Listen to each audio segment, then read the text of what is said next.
Welcome to Cliffhangers and Cocktails podcast with AMY CISSELL, that's me, and my delightful co-host, Shea McLeod. That's me. We are USA Today bestselling authors of paranormal women's fiction, among other things. And this podcast is brought to you, as always, by the Caftan Coven. So today we are going to be talking about something very special. Very special. Yes. We're going to be talking about Amy's upcoming book, Wolfpack of the Apocalypse, and the most important thing, celebrating her 49th birthday. Happy birthday to me! And of course, we'll also be talking about drinkies, witchy things, and general shenanigans. So, shall I sing? And you know, the day that you are listening to this right now, all y'all, is my birthday. You are listening to this on my actual literal birthday. So please leave me some happy birthday comments. Let's do it. I need affirmation. Which some love. That you like me. Happy birthday to you. Happy birthday to you. You don't have to sing though. It's okay. No? Damn. Okay. It's fine. It's fine. Well, I bet anything that you have an affirmation for your birthday, just like I do. So please share with the class. So when we recorded Shea's birthday episode, she had a great affirmation. And I did think about just like putting it in and seeing if anyone noticed that it was someone. Because her birthday, we're both February babies. She's just an Aquarius and I'm a Pisces. But then I'm like, no, this is a responsibility. Because Shea usually picks out the affirmations. So I'm like, this is a responsibility. I've got to go. Got to get the perfect thing. Oh my God, you guys, I read so many stupid affirmations. Like so dumb. Like there's a lot of dumb ones. You can't just like Google good affirmations because everyone thinks their affirmations are great. Yeah. But I'm not going to, maybe someday I'll do a list of stupid affirmations that I found on the internet. But today is not that day. I did finally find one that I really liked. And I had two picked out and I couldn't decide which one I liked. And I only wrote down one of them in our script, but I'm going to say the other one first, the other one I didn't write down. And that one is today I am the perfect age. Because every day you are the perfect age. I am the perfect age. And I like that because it's my birthday. Exactly. But the one that I decided to go with is magic flows through me, adapting to the shape of my energy. And that energy is, of course, like shaped by our lives and our experience. Yeah. And that's a very Pisces thing. I love it. I'm a very Pisces girl. You are a very Pisces girl in a Pisces world. Life's fantastic when you have so much gin. I don't think. I hope nobody. I've been making Chris taste test gin cocktails with me for the last few nights. Cool. And because he is a giver and he is interested in science in the same way Shea and I are, he has been drinking cocktails with me and offering me feedback for the cocktail that I'm drinking tonight because I did a lot of experimentation to make it perfect. I mean, as you do. For science and for all of you out there. Indeed. We are such self-sacrificing people. I mean, I know, right? We're so good. So good. We should have like a medal in our honor or something.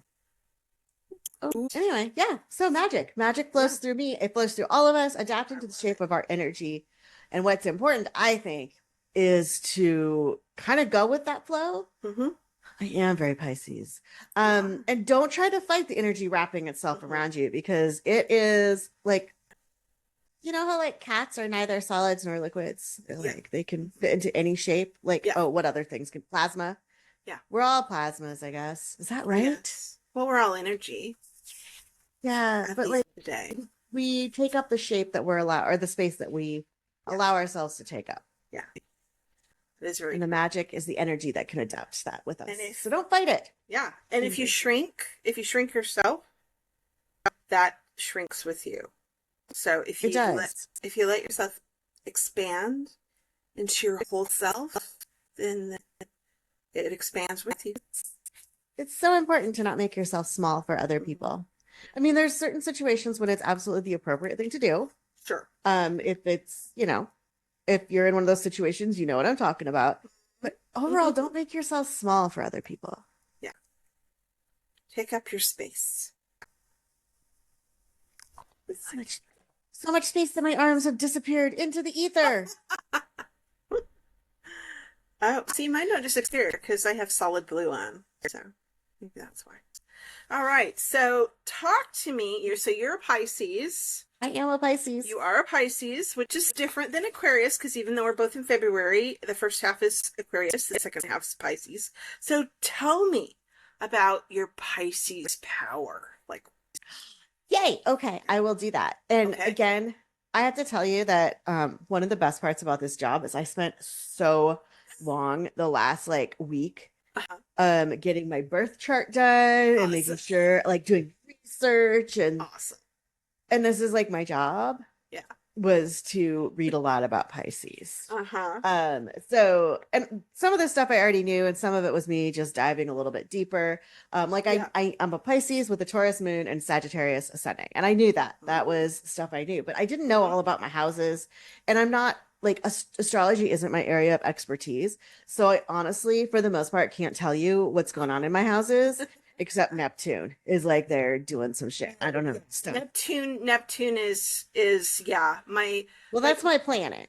Yeah. Well, Pisces is ruled by Neptune. Okay. It's like you're ruled by Uranus. Yeah. I feel like I'm a pretty typical Pisces most of the time. I'm emotional. I feel a very strong connection to my roots, and I'm very interested in like ancestry and all of that kind of flowy water stuff, compassion, intuition, dreamer, little basis in reality, just like reality is like reality. I'm trying to be better about swearing on camera, you guys. So reality, no, go away. But I love water. I feel deeply connected to creativity and the arts. I'm a writer, and I like to believe that I'm kind. But also, one of the things about Pisces is they often feel like they're being pulled in two directions because, we're the little two fishies. And that makes me a little wackadoo. And also, it means that although I'm a very emotional person, I tend to stuff them in a little bottle. Oh, that's no bueno. Little bottle. No bueno. Stuffing emotions, no bueno. I like to keep them there. Just kind of out of the way. I don't want to bother anybody with them. Oh, my goodness gracious. You know how it is. Yeah. I do, honestly. I do. And I think a lot of women, we do that anyway, but I think it's even more so when that's kind of your tendency. But like, it's not good for us to stuff our emotions. It's not good for our health. No, emotional constipation is bad. Very bad. So I've got my Taurus moon just hanging out, which means I like routine, which is true. I find it very comforting.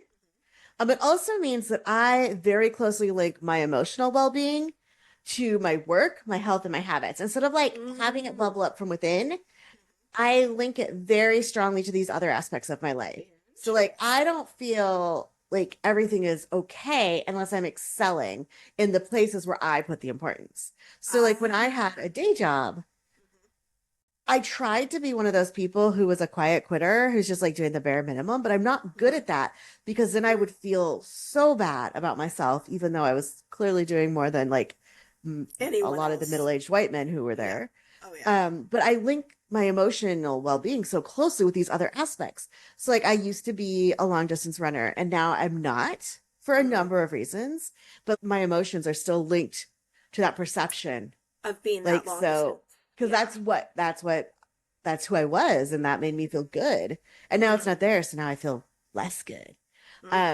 So I am good at finding the pleasure in the little things, but I do have to also be careful about that emotion, that comfort of the rut, of the routine turning into a rut, and like letting my emotional well-being on these things mean that I don't move and grow and find other things. I am a mutable sign. Which we have to get an astrologer on here at some point to talk astrology to us, because I don't really know what that means other than I'm mutable, so I can be flexible and adaptable, which helps balance out my tendencies towards routine. Yeah. But it's a very careful balance. And, Pisces, we're all about finding that balance like this with our little fishies. And then having my Sagittarius ascendant means I am a generally joyful person, but I'm always working harder to project my authentic self. And this is, coming back to letting that, don't make yourself small. Take up your space, let your energy be there. And that's something that I've worked very hard on because for a long time I let myself be small. And I think as we get older as women and we stop collecting forks, because we collect a lot of forks throughout our lives. Imagine fork, but a different word. Oh, like home forking shirt balls. Yes. Yes. Okay, great. Yes, those kinds of forks. I don't have a collection. She was really confused there. Her face, it was delightful. She was so confused. Yes, forks. We collect forks throughout our lives. Many, many forks. When we're young, we have a big old collection of forks. And as we get older, we start throwing forks out the window. And by the time we get to like 50s, the forks are pretty well gone. Maybe there's one fork left, or maybe not. Because we do need Well, you got to have a couple for stabbing. Well, I was literally you do need at least one to stab people with. But yeah, so it is a thing that happens, I think, as a lot of us as we get older. We don't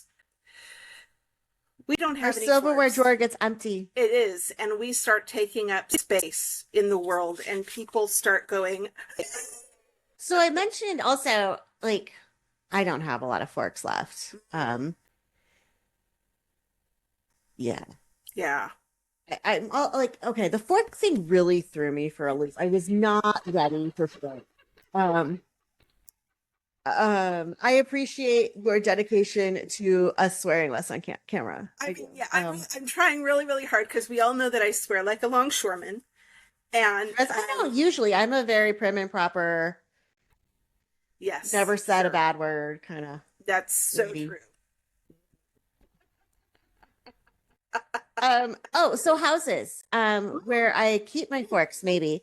So there's all this stuff about houses and third houses and first houses, and I looked all this stuff up, and I know that Aquarius, let's see, Mercury and Mars are in my third house, and they're both in Aquarius.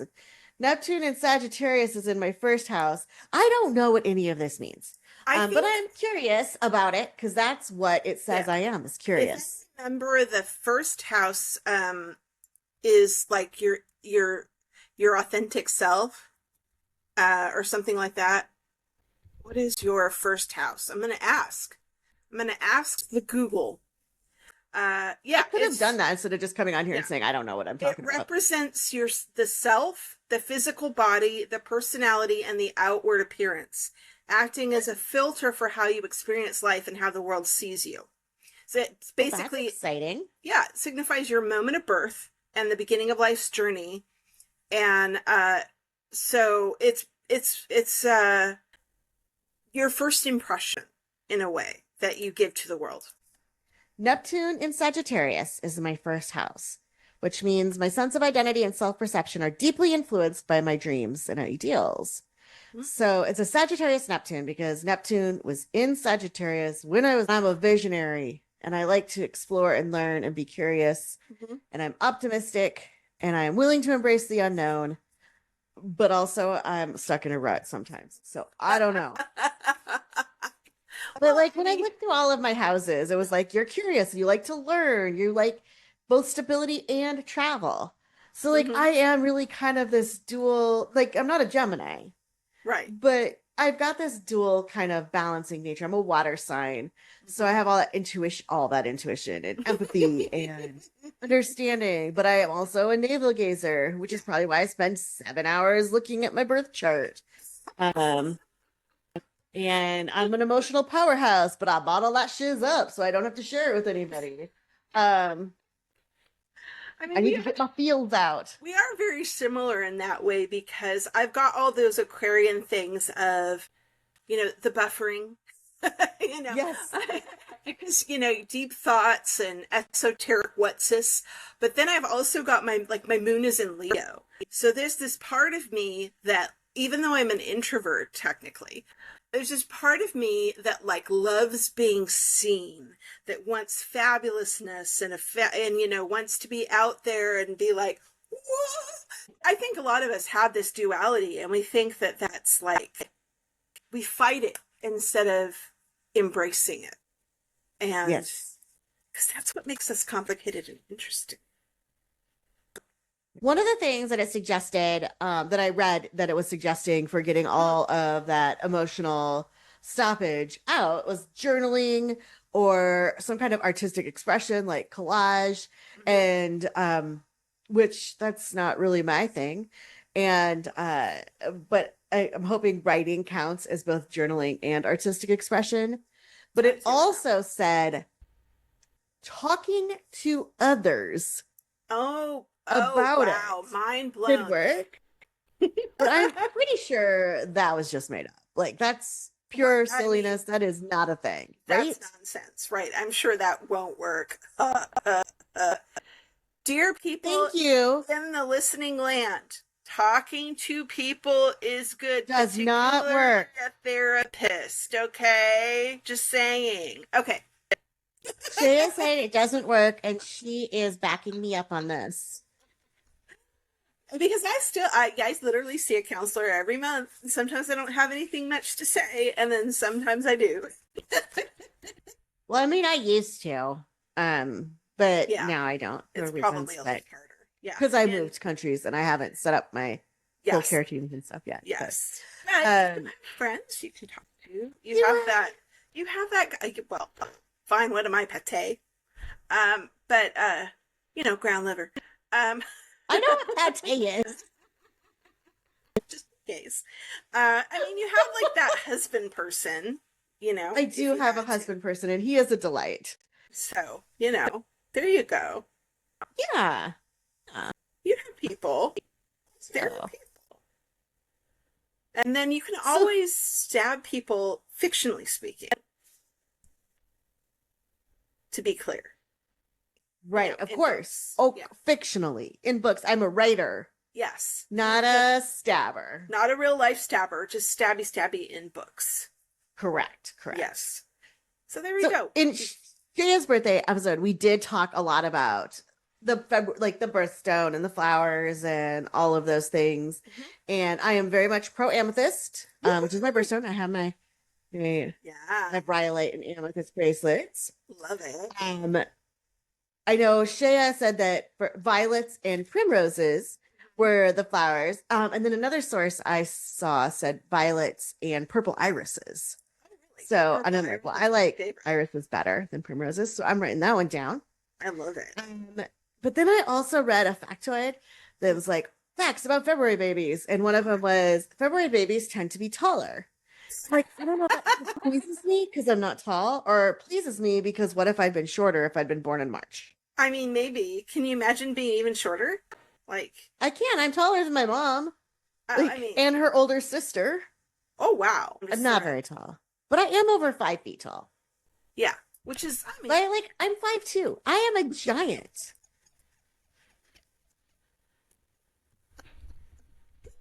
It's not funny. That was a truth fact.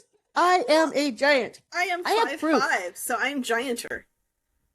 Whatever. So if you, the viewers, or my delightful co-host, had to guess what color is primarily associated with the month of February, what would you guess? Chartreuse.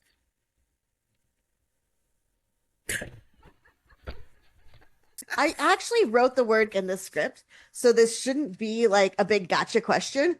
Oh my goodness. Is it purple? It is. It's purple. Woo! Yay. Purple. So I did a little digging into why amethyst is the birthstone because I was curious. Okay. And it is because Valentine's Day is in February. I don't know if y'all have heard of this holiday. I guess it's coming up, or it was in the past. Time is. Woo. It's like in 10. Wait. Yeah, but it was 10 days ago. Okay. Yeah, sure. Yes. Okay. We're recording this 20 days before my birthday, which means it's 10 days in the future from recording, but 10 days in the past for y'all. Bibbly wobbly, timey wimey. Um, and so Saint Valentine reportedly wore an amethyst ring that had Cupid etched into it. And he would wear it when he was wandering around on the fields with Romans and be like, hello, here's my beautiful ring. Do you want to get married even though it's illegal? Because the soldiers weren't allowed to get married or something. Right. They didn't want married men in the army because that made them care less about the army and more about their family back home. So he would go around and do all these illegal marriages. And so he had his little amethyst Cupid ring. So that's why. Not know that. That's very cool. I mean, I knew about the whole marriages thing. I didn't know about the Cupid ring. That's and then cool. My favorite amethyst myth that I came across when I was researching amethysts. Mm-hmm. And if you say amethyst a lot, it gets harder and harder to say. It's true. Like it starts to sound wrong and then you start to say it wrong. But so this is a myth, and that it was first told in the 16th century by a French poet, whose name I did not write down, partially because I knew I wouldn't be able to say it, and partially because I forgot. But so it's Dionysus tried to seduce the beautiful Amethystos, but she said no. She said, I don't like you, god of wine and revelry. I'm but a pure maiden. And he's like, come on, please. Because that's how he is. He's like, I got some wine. And then he did a little party dance. Uh-huh. And then she said, Artemis, please keep me safe from this weird, lecherous wine dude. And Artemis is like, okay, now you're a rock. So Artemis turned Amethystos into a beautiful white stone. I love how she turned the girl into a rock instead of the guy who was annoying her. Well, can you, maybe because he was another god. Oh, well, she was unable to turn him into a rock because he was also an immortal. Whereas, like, this random mortal girl, she's like, keep me safe. Like, that's why you got to be careful what you ask the gods for, because you might just turn into a rock. But anyway, so then Dionysus felt a little bad that he'd pestered her so much, apparently. And so to show his remorse, he threw red wine all over the stone as a sacrifice. So he's like, oh, I feel terrible. Here, take my wine anyway that you didn't want. So then the stone's color changed to purple, because it was a white stone with the red wine, changed to purple, creating the first amethyst. Wow, that is quite the tale by the French poet. But like knowing what you know about the Greeks and their gods and all the random ass stuff they got up to. At all. Yeah. Right? So, I mean, I was reading it. I'm like, this seems legit. I haven't heard it, but it seems legit. And then there was a caveat at the end that this was first told in the 16th century. Yeah. And I'm like, yeah, okay. So it's a myth, but it's like a more new myth than the actual Greek myths per se. Right. But that's okay because it's a great myth, and I can totally see it It fits the people. It really does. Although, if Dionysus, I have to say, if Dionysus, the god of wine and partying, tried to seduce me, he'd have a much easier time of it. I'm just saying, because I like wine. Yeah. I mean, I as long as I can like sit in the corner of a wild party and just drink my wine later. I don't want to like be out on the dance floor or anything. But if you had champagne, I'd do whatever. That's how you kidnap me. You show up in an unmarked van that just says free champagne on like a cardboard sign on the side. And I'd be like, I'm there. We will never see her again. If anyone wants to kidnap an almost 50-year-old white lady, that's now you know how. So just cruise around the streets of Porto with your big unmarked van with just a sign that says free champagne.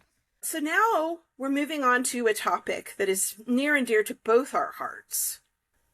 Your birthday drink. Speaking of bubbly wine. Yeah, speaking of bubbly wine. Your birthday drink, the Portuguese 77. Now, I have not heard of this drink, so I'm betting you made it up.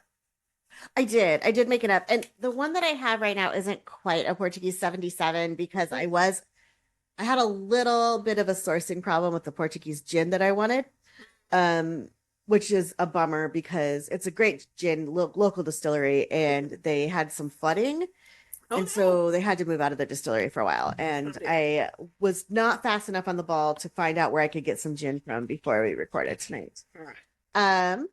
But so it's Portuguese because moi, and all the ingredients were supposed to be from Portugal for me. And 77 because that's the year I was born. But it's supposed to make you think of a French 75. Right. Because that's more or less what this is. It's just, I adapted it. I did a lot of testing.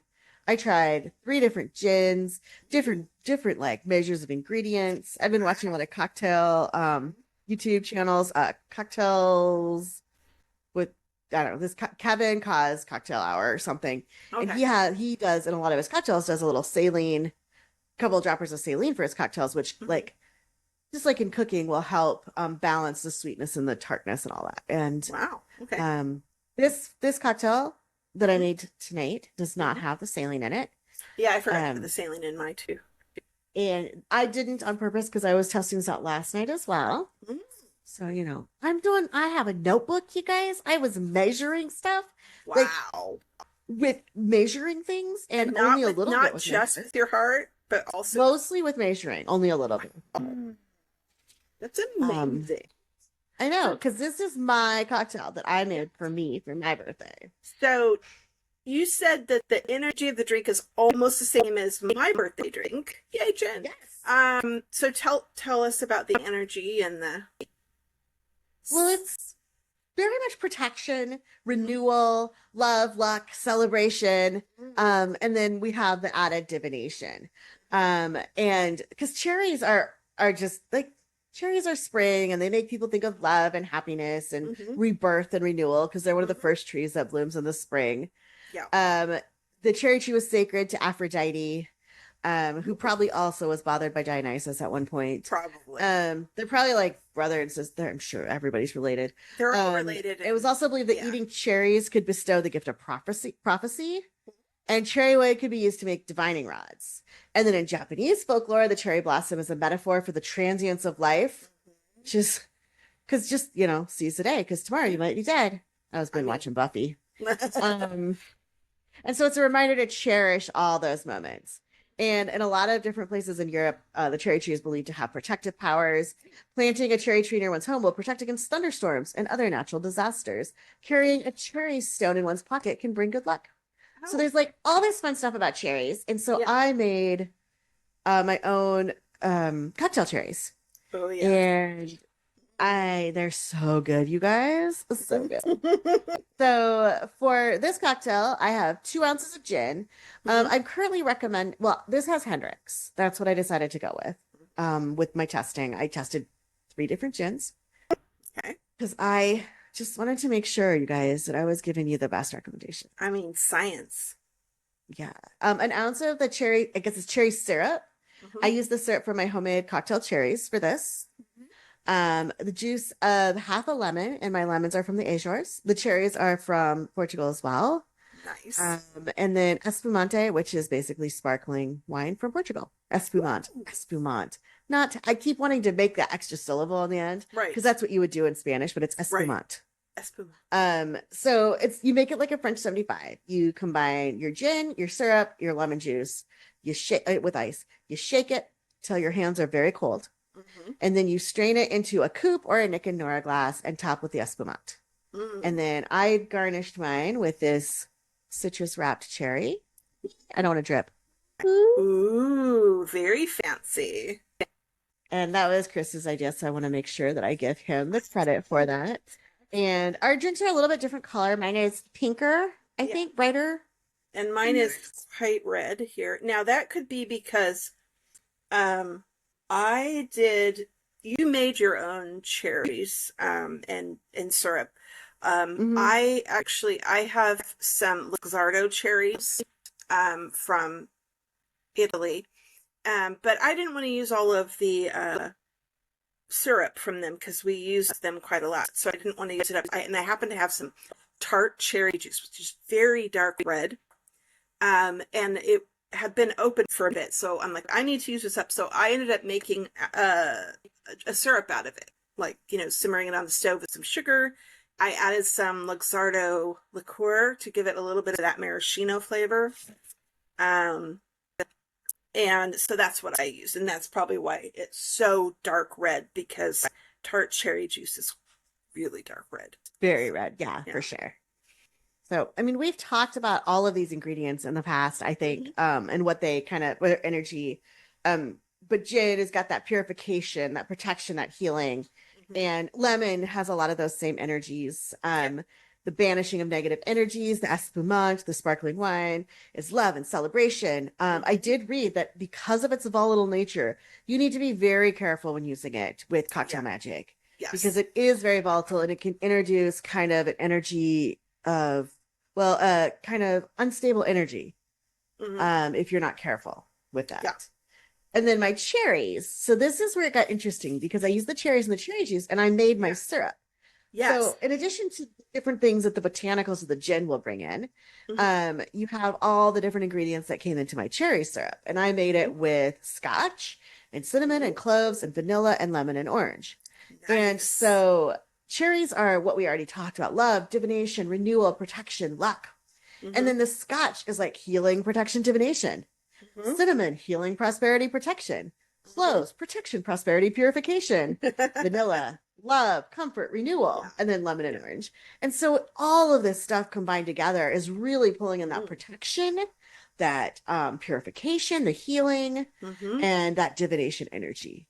And so this is a really good cocktail if you need to feel like you're banishing some negative energy, you need that purifying energy, protection, or if you want to kind of look at kind of getting in touch with that divination and kind of looking into the future. It's a really great cocktail for that. And I don't know if y'all remember, and why would you? But I did say that one of the traits of my particular birth chart as a Pisces is being very interested in kind of having those connections with the past and doing the divination to kind of suss out how my roots and how all of that kind of works. Yeah, that's so cool. It is. So do you really like it? tasty. Do you like it? I do like it. It is really tasty. It's really fun. So I'm like, I mean, I love a French 75. So Portuguese 77 is right up my alley.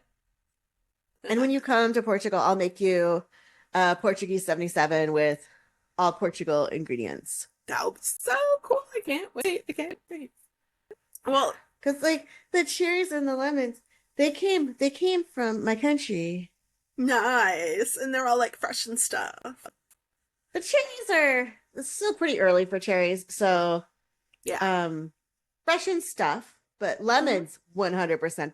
I pulled the lemon out of the little lemon bag. It's just a mesh bag that you get at the market. Yeah. And I pulled it out and I'm like, what's going on? Like my hand felt almost greasy. It's because the lemon was so ripe that just touching it, the essential oils were just like it was just coming out of the rind. Yeah. Yeah. We don't have that because over here they wax the lemons to death. So you have to force the essential oils out. But over there, they don't do that. It's just a fresh lemon. And so they're just, I bet they're amazing. I've smelled like lemons for 3 days straight just because I keep touching them and I'm just covered in lemon essential oil. I love it. I mean, lemon is like one of my favorites. I love the smell of lemon. So that's not a bad thing in my opinion. So today's book, moving on to the next topic. Moving on. Yeah. Okay. We are reading Wolf Pack of the Apocalypse, Silver City Book 1 by AMY CISSELL. Oh my gosh, I know her. That's awesome. And I totally wrote the name of my series wrong in our show notes here. It's Silver City Shifters. I forgot a whole word. Silver City Shifters. I was like, I think I knew that because we've talked about this series before. Personally, I don't know if we've talked about it on. We talked about the prequel, I think in November maybe, or October. I can't remember. Yeah.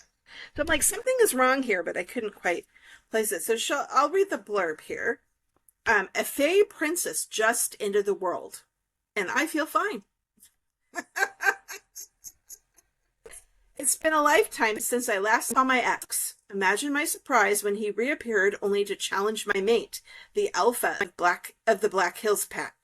Now I'm widowed and isolated in western South Dakota as the modern world crumbles around me. Technology is gone and magic reigns. Supernaturals have been outed and humans have acted predictably, with fear and hate. But as troublesome as the humans are, the supes might be even more dangerous. Everyone is jockeying for power, including me. The local witches are up to something. Dark magic is hanging over the mountains.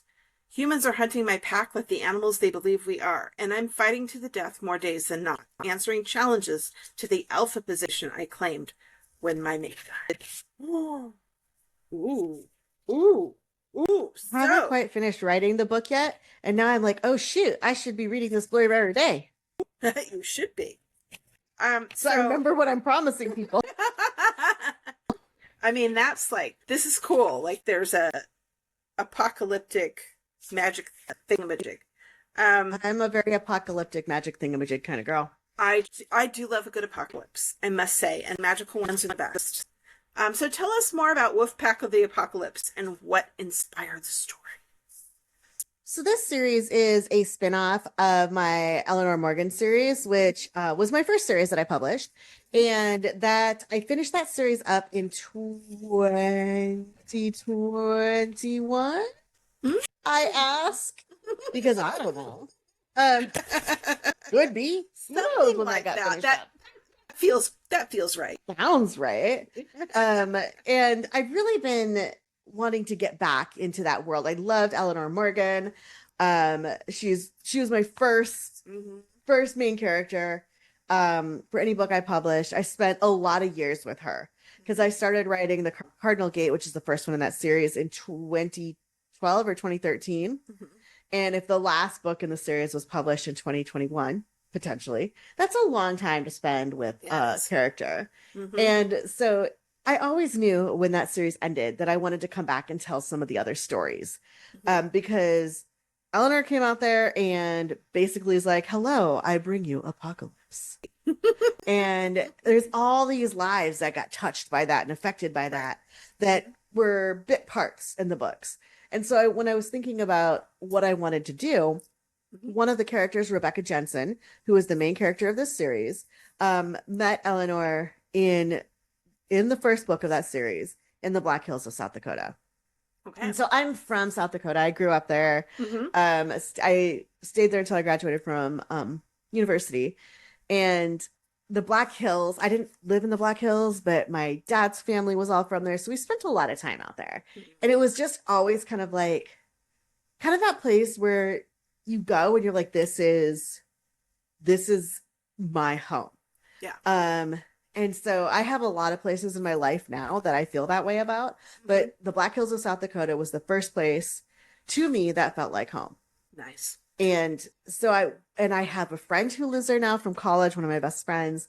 And so I was able to go out in August and spend some time in the Black Hills with my friends, and just kind of absorb all of that. But I knew that I wanted to write in the Black Hills, and I wanted to write this post-apocalyptic, like what happens next. Right. Somebody comes through and is like, I'm ruining the world. I'm saving the world. Here's the aftermath. And like, what happens to the people who have to clean that up? Right. And deal with the after effects of it. Nice. Because Eleanor was kind of like a chaos monkey just coming through. And she, like, Divine Quest had little choice. She was doing what she could. But at the same time, like, she got to move on and go other places. And then all these places got kind of left for other people to deal with. They had to deal with the cleanup. They had to deal with the cleanup. So that's kind of what I wanted. And this is the beginning of that story from where Eleanor and Rebecca's stories cross over. Okay. So give us a quick rundown of Rebecca herself. Like, what's her deal? Okay. So Rebecca is, at the time this book takes place, she's been the mate of the Alpha in the Black Hills pack for, like 50 years. Oh. But their werewolves, they age very, very slowly. Right. But she grew up in Portland, Oregon, which coincidentally is where I lived right before I moved to Portugal. And so she lived there under the thumb of her father in his pack in Portland. And he traded her to the Alpha because that's, like, they really like their all boys club, these alphas. Yeah. Like, girls are icky. They don't have any power. But she always knew growing up that she was probably the most powerful person around, but had to hide it.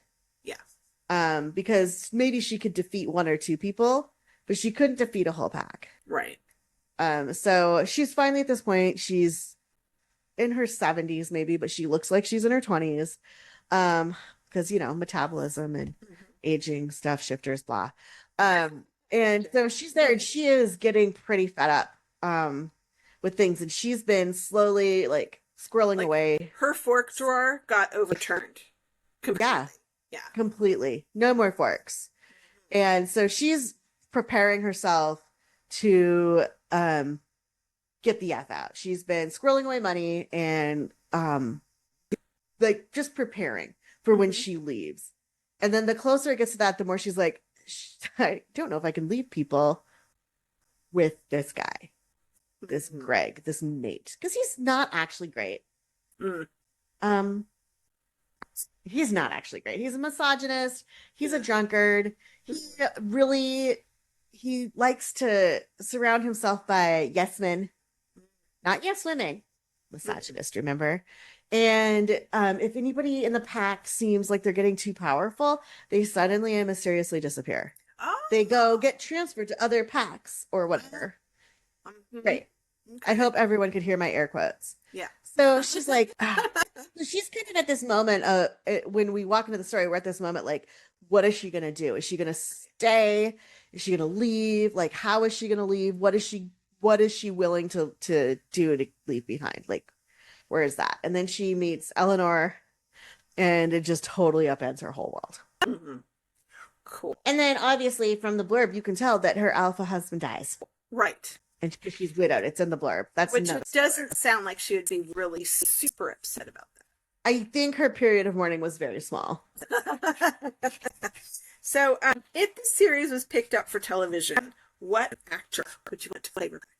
Salma Hayek. Okay, that was very fast. No thinking required. No. But Salma Hayek is a delight, and I love her. She's so beautiful and so elegant. She's kind of got like the same like ethnic heritage that Rebecca has. Her mother was from the Middle East and Mediterranean. Although Rebecca's father is a generic white man from Pacific Northwest. But Rebecca took after her mom a lot more. And I just think that Salma Hayek also has that kind of like effortless, I have zero forks left kind of attitude that she could bring to it. She totally does. The places where I'm struggling right now is like, who do I cast as like my other, because I have two other main characters that are really going to be part of this whole series that are very important. And there's Raul, who is a vampire bounty hunter. Oh, as you do. Okay. And so I'm kind of thinking it's like an Alexander Skarsgård kind of situation, like an Eric Northman kind of situation. I approve. I just saw him on SNL and oh my God, I laughed so hard. I almost wet myself. Just saying. I'm glad you didn't. Well, I hope you didn't. I mean, don't tell us if you did. I didn't, but I did have to run to the bathroom very quickly. Yeah. And then I have Astrid, who is a self-described cougar shifter from Palm Springs, California. And that's killing me. I love it. I'm thinking maybe for her, I don't know, Queen Latifah, I think could do this so well. Plus, Queen Latifah is fabulous. Awesome. Yeah. Yeah. Yes. No, who else? Oh, Leslie. Leslie Jones? Yes. I love her. Scrap everything I said about Queen Latifah except for the part she's awesome. Like clearly she is the queen. But no, Leslie Jones. I love it. You know who else I love and who might work as well is Uzo.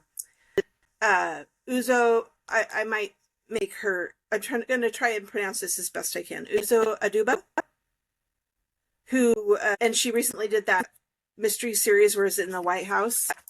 Yes, perfect. I love her so much. Yes, you're right. Yeah, she would be great too. Oh my God. No, wait. Now, now we have problems.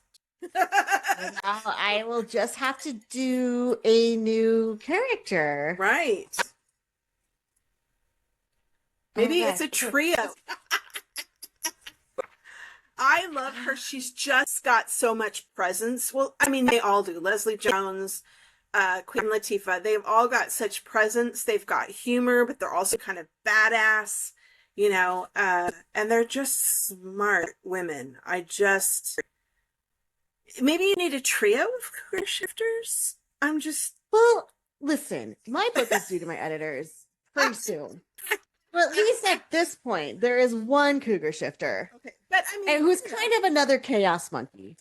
Like, coming in and just like messing things up. And at this point, we don't know what her deal is. Okay. And by we, I mean, as the author, I have no idea what her deal is. She showed up in the last scene I wrote, and I was like, what are you even doing here? Like, you were supposed to be in the dungeon. Like, that's where I left you. You were in the dungeon. What the heck is happening now? Okay, now I have questions. And that's, I can't wait for this book now because this just sounds delightful. So, what are your writing plans for this year? And like, how many books are you planning to release? And how many are going to be Silver City shifters versus other things, whatever else? Well, the prequel for this should come out. Let's see, it's February. It should come out end of March, I would think. Okay. God willing. Oh, does that work if you're an atheistic witch? Sure. Okay, Universal energy willing is a little unwieldy. Yes. The universe, I'm manifesting this. The universe is going to shape its energy around me and support me into getting this prequel out by the end of March. It's written, it just needs some significant rewrites. And then this book, Wolfpack of the Apocalypse, is going to come out May 12th. Okay. And that'll be out. Like, you can pre-order it now. It's available like Kobo, Barnes & Noble, Amazon, all the stuff. Link in the show notes, clearly. And then I would like to get 2 more books out. Nice. This year. I'm starting to get back in my groove of writing. It's been a couple of years since I've published. Yeah. And so it's just, I really want to get some books out. Yeah, it's been a busy 2 years. Yeah. But I really am looking forward to getting back to my groove of getting a few books out a year. So I'd like to get books 2 and 3 out of Wolfpack of the Apocalypse. And then I have another secret pen name that I'd like to get a couple books out on that by the end of the year as well. So a super secret pen name. Ooh, I love it. If you guys ask me politely enough and wish me happy birthday in the comments, I might tell you. Maybe.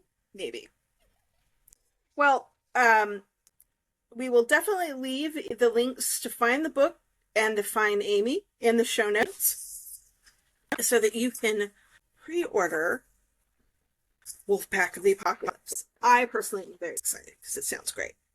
So, now it is the Oracle time of the pulling of the Oracle. So I'm assuming you have your deck picked out that you're gonna pull from? Heck yeah. All right. Tell us more. Yeah. Tell me more. Like, does she pull a card?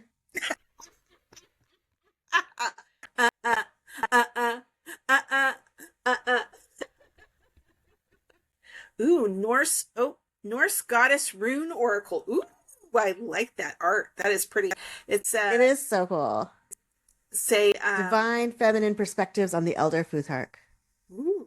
And it's like a woman with like sort of doe ears and then like a rack, like a antler. She's got a real nice rack. She's got a real nice rack. I'm talking about like it's antlers with a rack of antlers and with like various herbs and flowers kind of sprouting. Wow. Okay. Love it. So I really like this set. And again, this goes back to just wanting to be very much in touch with like some of the ancestry that I have. And on my mother's side, there's a lot of Scandinavian, Norse, northern Norse, cold Norse folk up there. So I do a lot of reading and research on the Norse mythology and that we all are familiar with, and then like trying to do those deeper dives and pulling in on the Sami aspects of what's going on up there in the Arctic Circle. So here we have this beautiful deck. Oh, and on the back of the cards, it's the Tree of Life. It's Tree of Life. That is beautiful. Yeah. And it's a right. gold Tree of Life on a, is it red or is it more orange? It looks red. It's a red background. Red background. Okay. Yeah. It looks like the tattoo on my back, to be honest. Because I have that on my back. It's my roots. I have that on my back for the side, my maternal side of my family, my Yggdrasil. And then I have a Welsh dragon on my right shoulder that really, like, my dad's family came over to colonize very, very early. Yeah. Awesome. But they were British by way of, or yeah, well, Welsh by way of Britain. I don't know. They were Welsh originally.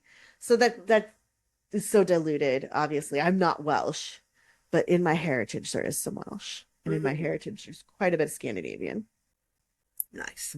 So I've got my Welsh dragon and my Norse tree and my black cat and my cocktail glass with a Grim Reaper scythe in it. I am all things. Nice. All right, so I have shuffled, Okay. I have cut, Okay. and I have Sigyn. Oh, geez, why did I have to get like the one card I probably can't pronounce? Sigyn. The rune is Rito Merkstav. So it's Sigyn for stillness, pause, and presence. Ooh. So there is a young woman here. I'm going to go ahead and guess this is Loki's wife. Because she's there catching the poison from his fangs while he's imprisoned in hell. And that's the whole deal. And every once in a while, she has to go empty the poison bowl, and then the poison drips on him or something, and it's owie, and he doesn't like it. But that's when he was imprisoned in hell. So, which is that's not the same hell that in the Judeo-Christian mythos. Oh no, it is a different Hel hell. Yes. Which is his daughter Hel, her realm, which is where all the people who died that weren't taken to Folkvanger or Valhalla. So it wasn't a place where people went to be punished. It was where people went if they hadn't died in battle or with particular valor or glory. Okay, so Sigyn was the goddess of fidelity and the friend of victory, the beloved wife of Loki. Look at me, I know. So this is when he was being punished for his actions that led to the murder of Balder, the god of light and beauty. So there's a lot of, basically, I gave you the cliff notes of what happened in this. So because when she has to go empty the bowl, the venom drips on his face, and then it burns like acid. But she stayed with him the whole time, either because she was loyal or just kind of dumb. Hard to say. Or scared, because he is unpredictable. He is just a tad, just a scotch. So the rune Rito Merkstav is the rune of stillness. For the Vikings, travel was vital for establishing trade, conquering new lands, and finding settlements to provide for the needs of the community.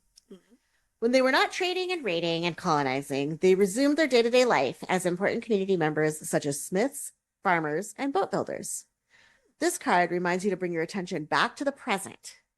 Pause and breathe. Worry less about the future and where you wish to be. It is time to live in the now. Time to find that everyday joy that apparently I am very good at, according to Neptune. It's not time for moving ever onwards at a rapid pace. You need to be still, make sure you're where you're at. That sounded weird, but like, pull yourself so you are looking at yourself now and not looking at yourself then and being like, why do I still have that emotional connection to this person I was 10 years ago? And why am I worried about what's going to happen in 5 years from now? Right. Be now. Be here. Be present. I like that. Take a pause on your life. Take a break from the repetitive cycle and do something that brings you peace. Mindfulness and meditation can be valuable. Be still. Be present. And breathe. That's a good birthday reminder too, because I think there's that's when our own personal year resets. You know, and that's a really good time to remind yourself to stop. Your birthday's kind of, that's your moment of you know, and it's a good time to stop and take stock and just live in that moment and not worry about before or ahead. Just be here, rooted. We need that moment to recharge, I think. Like it. It's great. Yay. So we will put the information on the deck, how you can find the deck in the show notes, along with where you can pre-order Wolfpack of the Apocalypse. And of course, we'll include the recipe and all the links to find out more about us. We hope you'll sign up for our newsletter so that you can be notified of. We've got some really awesome episodes. That's the word I was looking for. Sorry, buffering. Episodes that coming up, and so we want to make sure that you don't miss them. So be sure to subscribe and like.